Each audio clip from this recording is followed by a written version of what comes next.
At the end of our reading today, we hear about teaching, which is very fit to hear that in our gospel, considering that we are remembering Leo the Great today.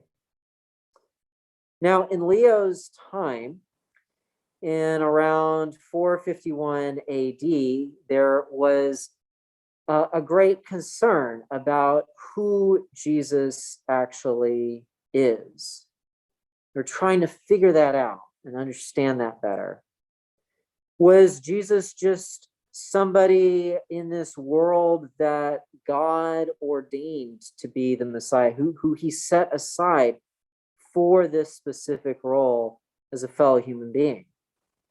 Or was Jesus some kind of new being, new creation, a sort of hybrid, if you will, combining in one this essence of God, the divine and human, to create something entirely new?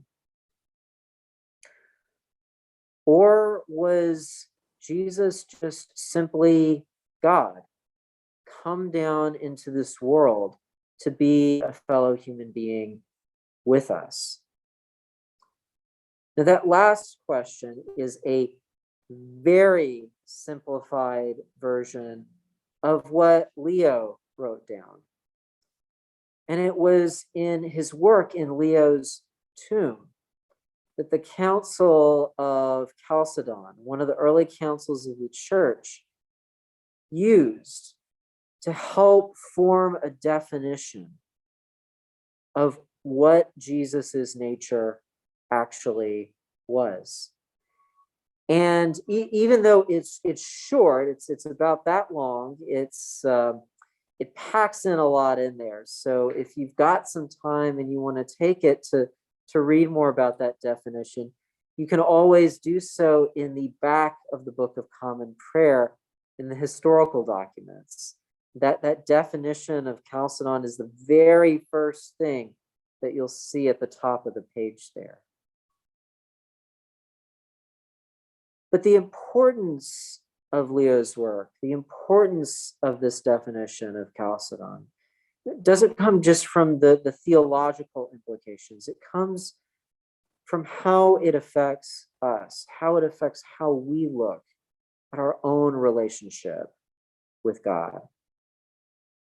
Because it's a reminder of the fact that God came down into this world and that God became one of us, a human in the fullness of being a fellow human being with us.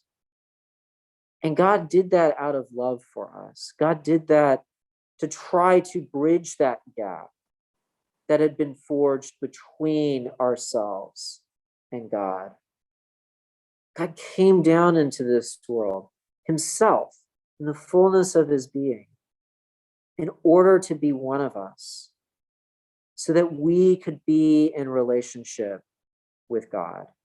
And so that separation that had come between us and God could be bridged, and we could be in that relationship with one another once more. Leo took the teachings of those who came before him to forge a definition that would help us. This fact of faith would help us to better understand what it is that God was trying to do in this world, what it is that God was trying to work in this world. What was it God was trying to do for us? Because God wants a relationship with each and every one of us. He came down into this world as a human being to make that possible. And for God's love for us, for God's work in restoring us to relationship with him, for that we can truly say, thanks be to God.